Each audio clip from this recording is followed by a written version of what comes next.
Boa noite, meus queridos irmãos, minhas queridas irmãs. É com grata satisfação que a gente encontra-se aqui nessa noite reunidos em nome de Jesus para poder relembrar os ensinamentos deixados por ele há mais de 2000 anos atrás e agradecer o convite do Luiz Carlos para poder falar um pouco essa noite a respeito de um tema tão interessante. Agradecer também às notas musicais tocadas antes, porque me fez recordar do livro Boa Nova, capítulo 30, em que a Maria de Nazaré, a Mãe Santíssima, recomenda aos nossos irmãos que iam para o suplício cantar, exultando a grandeza de Deus. E justamente nessas notas musicais, essa harmonia que nós nos encontramos, que nós vamos adentrar um pouco nessa reflexão dessa noite. Deus é infinitamente bom e justo. Todo espiritualista, seja ele espírita ou não, acredita nessa assertiva.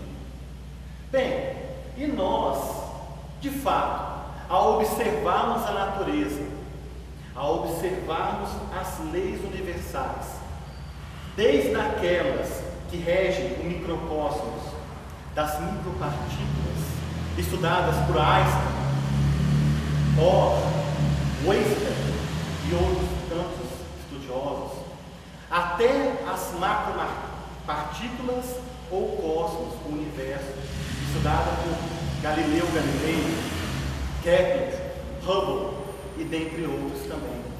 Vamos perceber que existe uma perfeita harmonia desde o micro até o macrocosmos.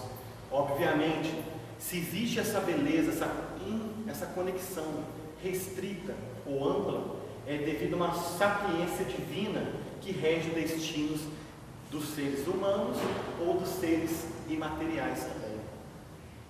Mas, quando eu me refiro dessa forma, nós observamos no contexto da vida humana algo que aparentemente destoa dessa grandiosidade. E eu me refiro à criatura humana. Mas será que quando eu me refiro à criatura humana, eu quero dizer esse corpo extraordinário que nos serve como veículo de manifestação do Espírito aqui na matéria para podermos desempenhar a nossa missão aqui na Terra? Esse corpo extraordinário em que tecidos e órgãos se conectam para culminar na vida orgânica tal qual nós a conhecemos? Obviamente que não. Quando eu me refiro ao ser humano, eu quero dizer um triste capítulo em nossas vidas, que é a dor e o sofrimento. Como explicar a dor e o sofrimento no contexto da vida humana, se Deus é infinitamente bom e justo? Bem, se Deus é infinitamente bom e justo, há de ser justo a dificuldade pela qual nós passamos. E ao estudarmos o capítulo 5 do Evangelho, uma obra extraordinária, codificado pelo grande Allan Kardec, observaremos que lá são divididas duas origens da causa do sofrimento e da dor do ser humano. Uma é da vida atual e a outra origem seria de vidas passadas. Vamos exemplificar. O orgulho e o egoísmo que tantas vezes nós falamos no dia a dia nos centros espíritas ou em outros locais também. Será que de fato uma pessoa que é orgulhosa, ela consegue ser feliz? Será? Será que essa pessoa ela leva um desaforo para casa? Será que ela não está sempre atormentada em querer impor o seu ponto de vista sobre o outro? Em esmagar o ponto de vista sobre o outro?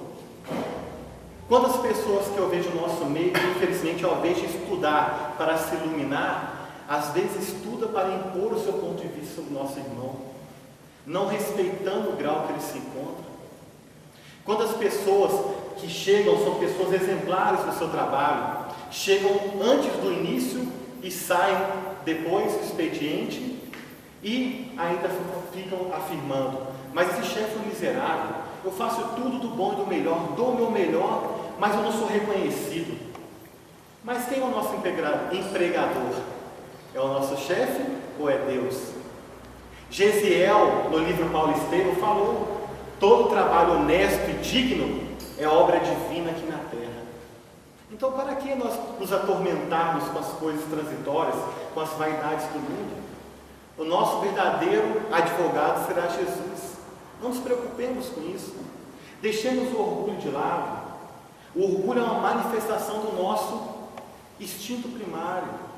Ao observarmos os animais, quando um morde no outro, qual que é o instinto? Abocanha novamente. E muitas das vezes nós agimos tais quais esses animais. Igual algumas pessoas afirmam: eu sou daquele tipo de pessoa, eu dou um boi para não entrar numa briga, mas dou uma boiada para não sair dela. Existe ou um argumento mais grandioso do que esse, exemplificando o orgulho? Eu acho que não. Uma pessoa que é extremamente egoísta, que vive somente para si, uma pessoa que vive só para si, ela perde a oportunidade de sintonizar com essas leis universais que nós exemplificamos.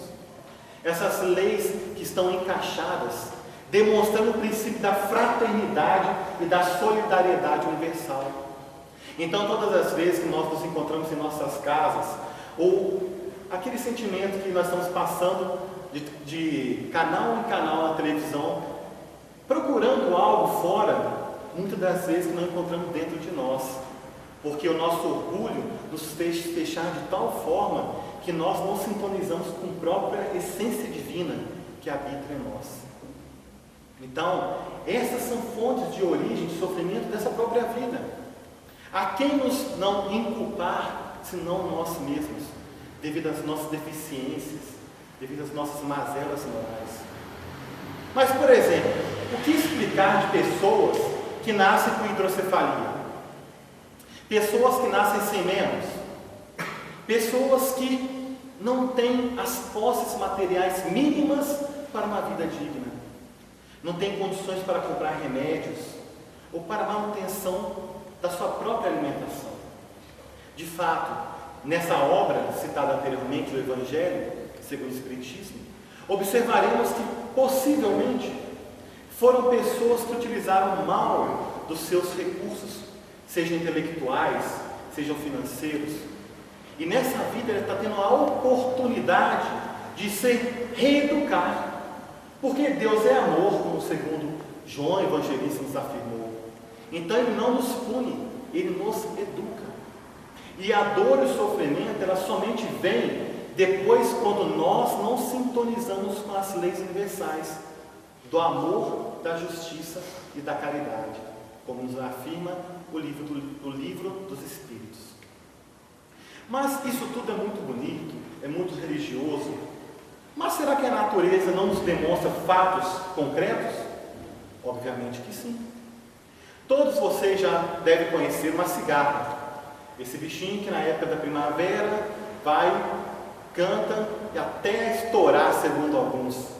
Mas primeira correção, a cigarra ela não tem cordas vocais, então ela não canta. Ela tem uma estrutura no seu abdômen que ao atritar promove aquele som estridente. E segundo, ela não canta até estourar, porque ela somente morre depois que reproduziu-se. Mas segundo a espécie, porque existem infinitas espécies de cigarras, podem viver de 1 ano até 17 anos debaixo da terra. E fica lá debaixo da terra, se alimentando, se transformando, até que em dado momento ela se encontra apta a subir ao tronco de uma árvore, realizar a sua equidise, a sua troca de pele ou casca, segundo as pessoas dizem, e sai cantar a excelência divina. E eu fico pensando, meus irmãos, quantas vezes Deus nos coloca esse exemplo humílimo da cigarra, demonstrando a necessidade da solidão das vezes, a solidão das trevas, a solidão da reflexão. Porque muitas pessoas me afirmam: Ramon, mas eu seria feliz somente quando encontrar uma parceira ideal, ou um homem ideal, um casamento. Mas será que nós somos pessoas ideais? Nós somos pessoas ideais?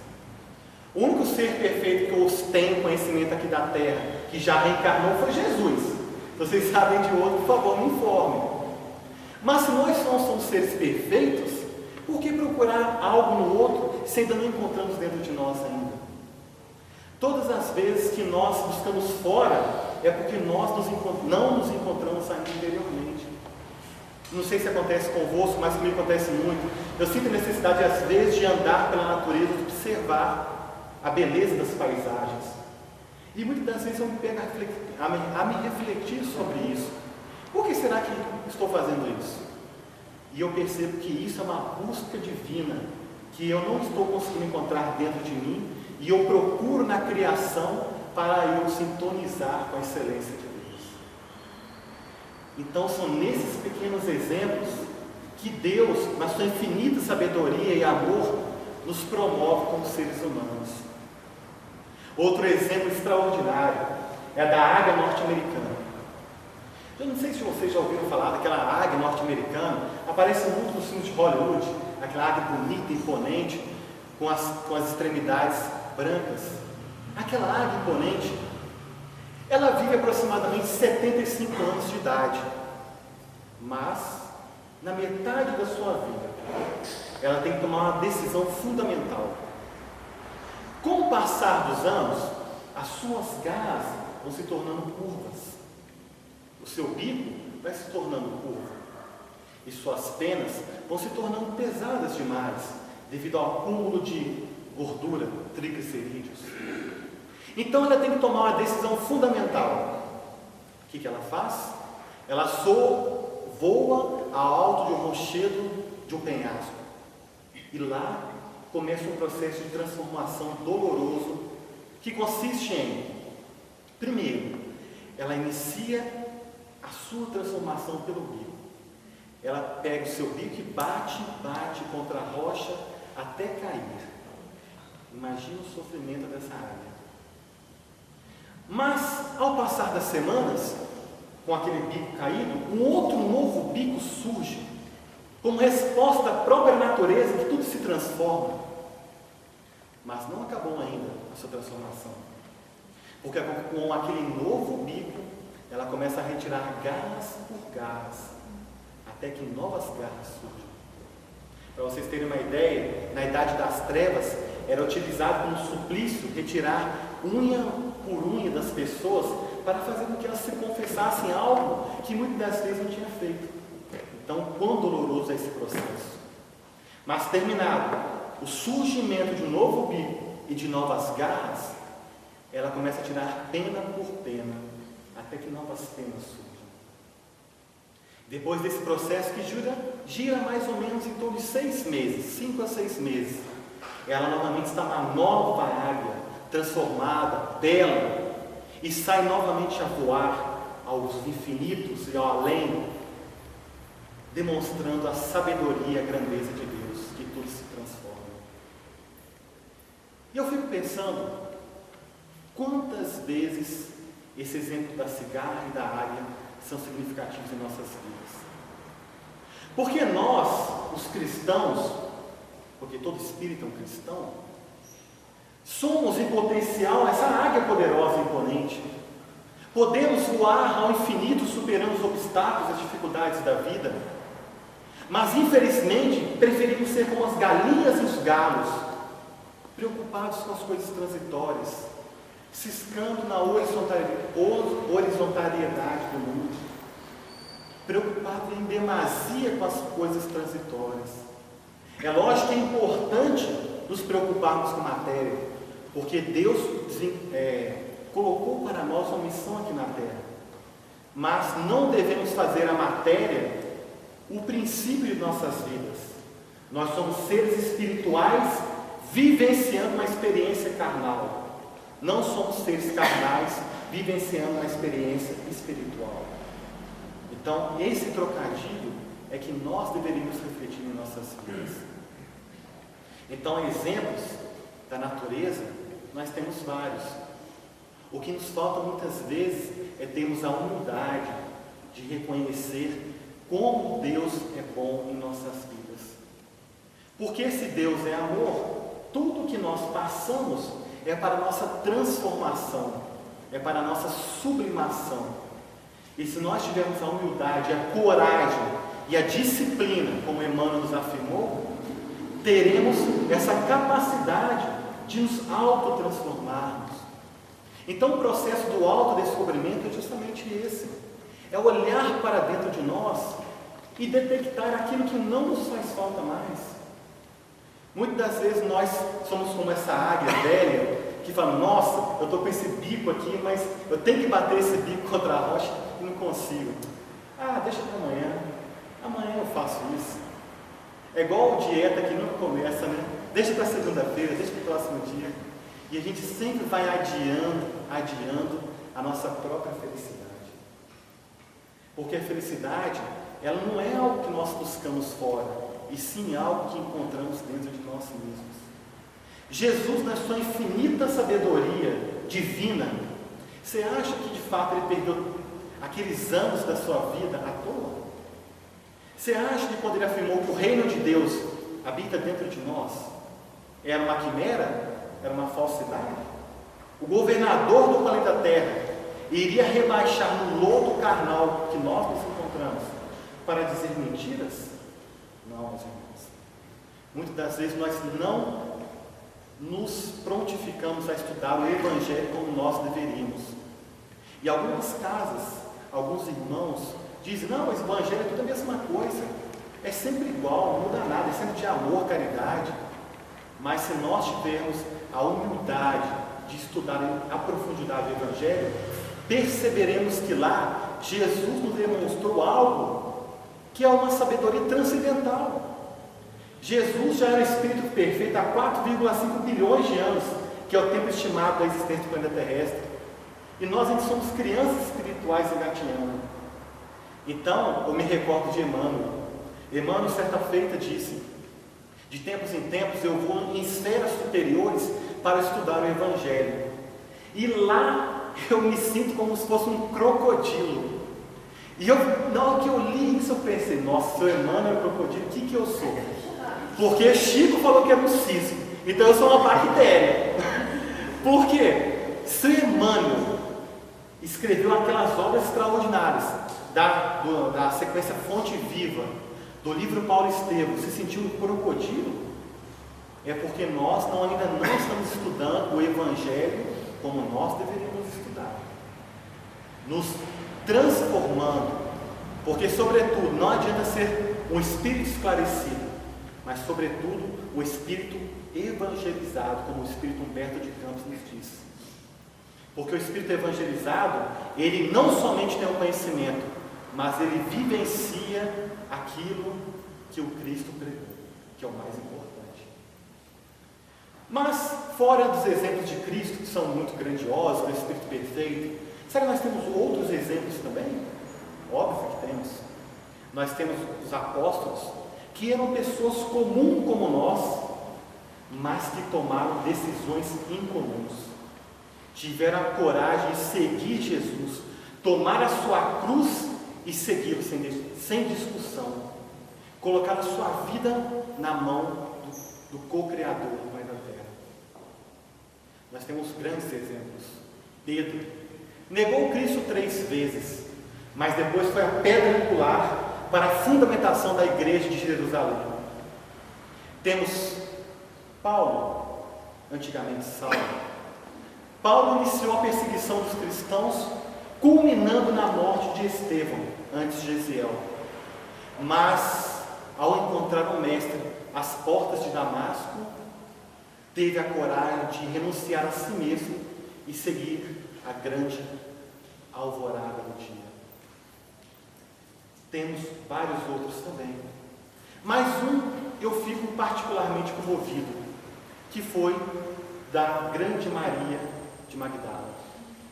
Porque Maria de Magdala, essa nossa irmã, ela tinha tudo do bom e do melhor sob a ótica material. O que a sociedade atual prega e na época também pregava? Nós temos que ter um carro sempre do ano, uma mansão extraordinária, roupas de luxo, pratarias, joias, tapeçarias. E ela tinha tudo isso, mas não tinha algo principal, a paz de espírito que todos nós buscamos. Então essa mulher, que era na época uma meretriz, ela tinha saudade do amor verdadeiro. Então ela ouviu falar de um profeta galileu que estava em Cafarnaum naquela época. Essa história está narrada no livro Boa Nova, capítulo 20, em que um dia uma mulher profundamente perturbada foi a Jesus e, quando se acercou, ele disse suavemente: Maria, tu me conheces? Ó Maria, ego bonus pastor sum, eu sou o bom pastor e conheço as minhas ovelhas uma a uma. Se tu me conheces, Senhor, tu sabes que eu sou uma pervertida. Não, Maria, eu sei que estás doente, mas, Senhor, eu vivo no lupanar, mas também no lar, Maria. Mas ali eu sou mercadoria. Ó Maria, seria muito melhor que, ao invés de estares exposta, estivesses composta. E ao invés de seres buscada para o comércio da ilusão, tu te transformasses numa realidade de paz. E o que devo fazer? Ama, Maria, ama aos teus filhos. Desgraçada de mim, eu tenho ventre varado 1000 vezes e nunca tive alma de ser mãe. Maria, quando eu te digo que ame aos teus filhos, que tu os ames, eu quero dizer que ame aos filhos que não têm mães, às mães que não têm filhos. Porque amar o filho da própria carne é um dever imposto pela vida orgânica, mas amar aqueles que são de outra carne é uma proposta do amor de Deus. Tu nunca viste, depois dos escombros, do frio, da destruição, a primavera suave beijar as pedras e arrancar delas flores miúdas? Tu nunca viste um solo árido, depois de regenerado pela chuva, reverdecer e cobrir-se de flores? E o pântano, Maria, depois de drenado, tornar-se um jardim ou pomar? Assim é aquele que ama. Quando eu digo que ames, eu quero te dizer que vá e ame a todos indistintamente, de religião, de credo ou de classe social. Ai, Senhor, um dia, Maria, um dia eu te pedirei a vida, mas ainda não é agora, é muito cedo. No momento certo, você encontrará a sua sublimação. E depois daquele encontro inesquecível de Cafarnaum, toda a tarde, quando o leque dourado de sol queimava aquelas últimas nuvens que se apagavam no poente, de uma barca, um belo e incomparável estendia as mãos e falava aos ouvidos e os corações dos aflitos. E dentre estes, uma mulher de rara beleza atendia desvairados, punha óleo em feridas. Mas depois que ele se foi, e ela ouviu em uma manhã esplendorosa de Cafarnaum, quando todos os amigos se foram, ela disse: Pedro, leve-me com você.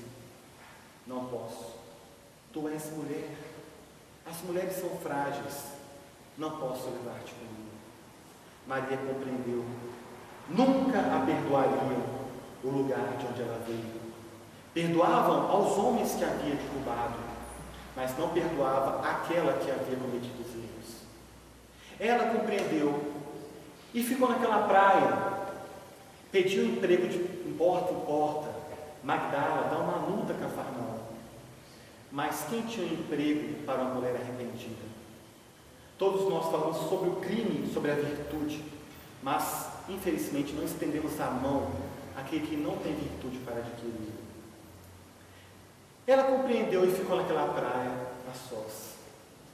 Na terceira madrugada, ela viu que um grupo de pessoas batiam a matraca e uma voz surda de quando em quando chegava: Fugi! Morfeia, a doença bíblica, o mal de Hansen. Saí da direção do vento. Ela quis correr, mas lembrou-se dele. O que faria Jesus? Então ela aguardou aquele grupo chegar. E quando aquele grupo chegou, alguns apoiados em muletas, apoiados em animais, crianças marcadas pelas rosas púrpuras da degenerescência orgânica. Para onde ides? Procuramos a Jesus de Nazaré. Estamos chegando das longínquas terras da Síria e ouvimos falar de um profeta peregrino que levava a lepra. Onde? Estamos tão cansados. Maria compreendeu e abaixou a cabeça. Porque chegastes tarde demais. Mataram-no. Ele se foi. Voltou para dizer que estaria conosco. E agora retornou ao seio do seu pai. E a nossa dor ficou entre nós. Então as lágrimas daquelas pessoas começaram a jorrar. Mas ela começou a repetir. Mas ele nos disse e repetiu as palavras do Sermão do Monte. E falou mais, um pouco mais. Até a alvorada do outro dia, quando as autoridades de Cafarnaum vieram buscá-los para expulsá-los para os vales em Jerusalém dos imundos. Mas quando eles se foram, sorriam novamente. A esperança estava estampada nos seus rostos.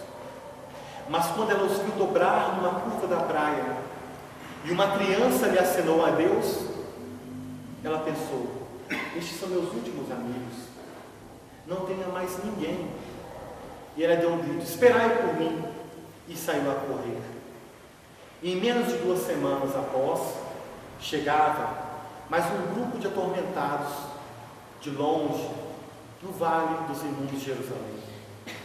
Mas dentre aqueles, uma mulher de rara beleza, toda a tarde, de uma pequena plataforma natural da rocha, aquela mulher bela, de cabelos dourados, que lhe caíam sobre os ombros e os seios, falava transfigurada de Jesus. E começava o seu discurso: vós, os leprosos.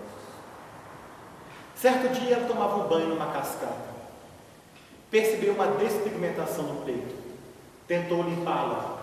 Tomou de um seixo e cravou, mas não sentiu dor. Naquela tarde, ela abriu os braços e disse-lhes: nós, os leprosos. Então ela reabilitou-se, recuperou-se. A nossa tarefa é de auto-perdão, ela auto-perdoou-se. Ela havia delinquido pela ignorância e não guardava mágoa daqueles que a havia derrubado. Ela somente tomou a sua cruz, renunciou a si mesma e seguiu a Jesus. Passaram-se os anos. A doença a destruía, a consumia. E quando ela percebeu que chegava um momento próximo da desencarnação, ela foi tomada de uma grande saudade da mãe de Jesus. E ela ouviu dos amigos que ela estava em Éfeso, junto com João, o discípulo amado. Resolveu ir durante a noite por causa do sol inclemente do dia. Crianças atiravam-lhe migalhas e ela jornadeou até que exausta tomou as portas de Éfeso, em delírio de febre, e começou a agonizar. João, Maria de Nazaré. E as pessoas que passavam ali, tomadas de profunda compaixão, foram à casa do agora já maduro João, e ela veio, e ele veio e carregou-a sobre os seus braços, colocou-a sobre uma cama, onde a mãe do crucificado teve a oportunidade de zelar por ela 2 dias e 3 noites. Mas na terceira madrugada, ela exalou o último suspiro e sentiu-se leve naquela madrugada esplendorosa. Tinha a impressão que o ar perfumado de Cafarnaum invadia-lhe as narinas da alma. Ela escutava um coral longínquo e mãos invisíveis que a dirigiam.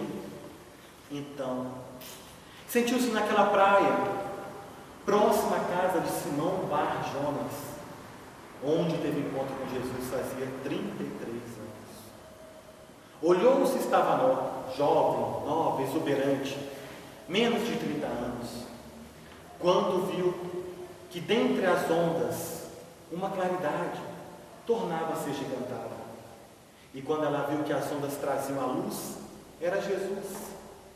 Os braços, as chagas nos pulsos, a testa marcada pelas úrses, pelas coroas de espinhos. Ela correu, atirou-se-lhe nos braços. Rabone, mestrezinho, Maria, vem buscar-te, conforme pediu. Eu havia pedido o sacrifício da vida, agora eu vou coroar-te de estrelas. E então a ex-meretriz de Magdala desmaiou, adormeceu nos braços de Jesus. Esse exemplo é muito belo, porque quão grandioso foi o resgate dessa nossa irmã. Todos nós, a maioria, erra por ignorância também. Muitas das vezes nós temos a boa vontade, mas errar faz parte da natureza do ser humano. Todos nós estamos aqui para aprender. A jornada evolutiva é feita de acertos e erros. Se nós erramos, qual que é a nossa missão? É reconhecer para não tropeçar mais. Porque se nós continuamos a tropeçar no mesmo local, pode desencadear alguns processos mais dolorosos que o sofrimento, como a depressão e culminando, infelizmente, no suicídio. Mas aquele que teve contato com a boa nova não tem por que ter esses desesperos, porque a boa nova é uma boa nova de alegria, é uma mensagem de esperança, de consolo, de coragem. Então, se tudo que nós estamos passando pelas dificuldades, agradeçamos a Deus essa infinita honra de estarmos aqui hoje na Terra encarnados, para cumprirmos esse grãozinho de areia dessa praia infinita que é a vida. Cumprimos a nossa pequena missão de nossos dias. Não nos preocupemos em seres grandiosos como os grandes apóstolos. Comecemos a fazer pelo necessário. Em breve estaremos fazendo o possível e logo após o impossível. Mas, para encerrar essa reflexão dessa noite, eu gostaria de deixar uma mensagem que aconteceu em Los Angeles, uma história real, assim como a anterior. Só que, como passam-se os anos, vira-se quase uma lenda, apesar de ter sido real também. Essa história aconteceu, se não me falha a memória, há uma década ou 2 décadas no máximo atrás. É uma história de um menino que sofria de leucemia. Aconteceu na cidade de Los Angeles, Estados Unidos, denominado Bill. Bill, ele tinha um problema gravíssimo, sofria de leucemia. No entanto, ele recebeu um transplante de medula, mas redundou em óbito, infelizmente. E o médico disse para sua mãe: ele vai morrer, infelizmente. Ele vai viver no máximo até quarta-feira, e era uma sexta. O plasma e o sangue não surtiram efeito. Será uma morte dolorosa. A senhora se prepare, que é semelhante a uma chama que se apaga por falta de combustível. A mãe, ao ouvir aquelas palavras pesadas, dobrou-se sobre o filho e deixou que as lágrimas caíssem. O menino, percebendo o desespero da mãe, perguntou: mamãe, está chegando o momento? Está, meu filho. Quando, mamãe? Óbvio, somente Deus o sabe, mas está chegando o momento. Que pena, né, mamãe? Eu gostaria tanto de ser bombeiro. Você sabe, mamãe, eu adoro ver os bombeiros apagando incêndio, salvando vidas. E a mãe teve uma ideia. Foi em direção ao telefone do serviço social do hospital e telefonou para o corpo de bombeiros. Gostaria de falar ao comandante. É ele, senhor. O meu filho sofre de leucemia e em breve ele vai morrer. Será que o senhor poderia mandar um colega uniformizado para que ele possa vê-lo e morrer em paz? Eu posso, senhora, mas eu posso fazer muito mais do que isso. O que pode fazer? Nessa próxima quarta-feira, pela parte da manhã, terá uma turma que irá formar-se como bombeiros. Dê-me as medidas dele. Aqui nós confeccionamos a roupa, o uniforme, o chapéu, a bota. Mesmo que ele não sobreviva até quarta-feira, ele será um bombeiro. Mas será muito incômodo para o senhor? Não se preocupe. Aqui está tudo resolvido com nós. Então a mãe deu as medidas para o comandante. E depois, naquela alegria que ela se encontrava, correu em direção ao filho. Meu filho, não morra até quarta-feira pelo menos, que você será um bombeiro. O menino ficou tão alegre que deu uma descarga de adrenalina no seu sangue, corou mamãe e viveu até quarta-feira. No dia atrasado, foi preparada uma ambulância especial. Carregaram Bill no colo, com transfusões, a sua mãe, o médico e uma enfermeira universitária. Chegando ao corpo de bombeiros, vestiram-no a rigor. Naquele momento iria iniciar o processo de ostentação da bandeira norte-americana. E lá o menino bateu a continência e teve a oportunidade de segurar na corda com as suas mãos frágeis. E naquele transporte de júbilo que ele se encontrava, como um capricho do destino, soa o alarme do corpo de bombeiros. E era o alarme do incêndio. Então o comandante: bombeiro, você vai nos ajudar a apagar o incêndio? Ele olhou para o médico assentiu, e foram os carros na frente dos bombeiros e a ambulância atrás. Chegando no local, Bill pôde ver um incêndio sendo apagado pelos bombeiros. Um sonho da sua vida havia sido realizado. Depois, terminado o evento, retornaram todos para o corpo de bombeiros, bateram continência e Bill retornou para o hospital. Viveu mais uns 3 meses. Mas, infelizmente, aquela carga de amor e de carinho havia sido exaurida e chegava o momento extremo da sua desencarnação. Então a mãe, novamente vendo o filho naquele instante, resolveu ligar para o corpo de bombeiros. Gostaria de falar ao comandante: é ele, Senhor. Eu sou a mãe do bombeiro Bill e ele está morrendo. Será que o Senhor poderia mandar um colega uniformizado para que ele possa vê-lo e morrer em paz? Eu posso, Senhor. Na verdade, eu posso fazer muito mais. O que o Senhor pode fazer? Diga-me em qual quarto que ele está, que nós chegaremos com as sirenes abertas, com os carros, mas não é para apagar um incêndio, é para homenagear o nosso colega que se vai. Então a sua mãe vai em direção aos serviços de assistência social do hospital e comunica a todos para que não se alarmassem, que na verdade eram os amigos que iriam homenageá-lo. Corre em direção ao filho e as sirenes soam. Aquela imensa escada Magirus bate no peitoril da janela e 11 soldados uniformizados, mais o comandante, acercam-se do leito de Bill e ele olha e ele sorri. E ele pergunta para sua mãe: como ele está? Ele está muito bem.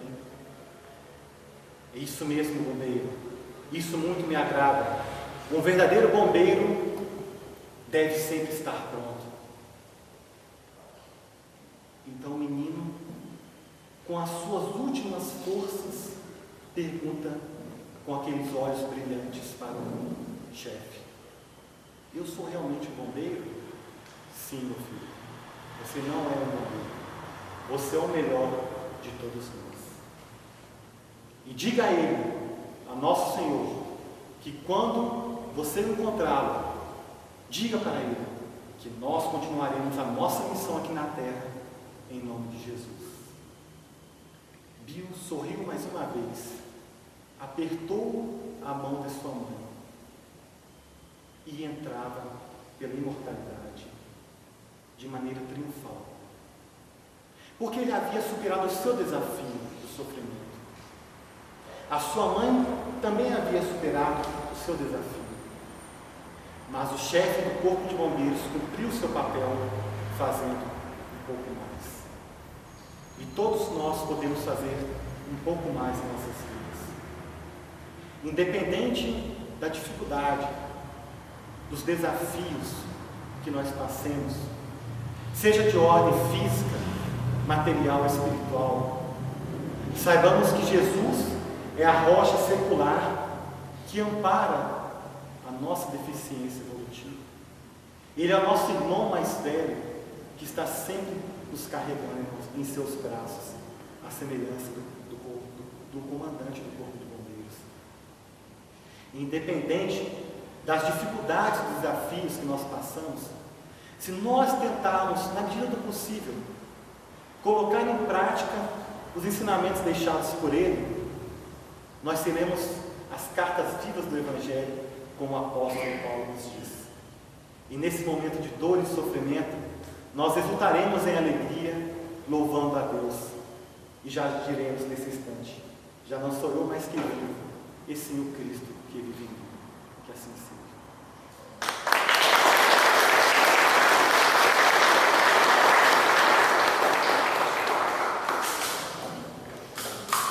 Queremos aqui agradecer ao nosso irmão Ramon pelos ensinamentos da noite, em torno dos ensinamentos tão sublimes do Evangelho, que calam profundamente em nossas almas, em nossos sentimentos.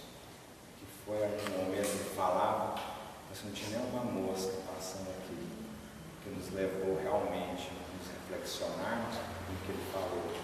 Que Jesus te abençoe, te ilumine o seu caminho cada vez mais, com sua esposa, e quero te passar como uma lembrança da União da Mocidade de Uberaba, esse livro aqui, para você que é um grande estudioso. Me permita ler aqui. Ao estimado irmão Ramon, nossa eterna gratidão por abrilhantar nossa reunião litro-musical doutrinária da União da Mocidade Espírita de Uberaba, realizada no dia 30 de 11 de 2013, no Centro Espírita Uberabense. Que Jesus o abençoe fraternalmente, Marcos, pela União da Mocidade de Uberaba.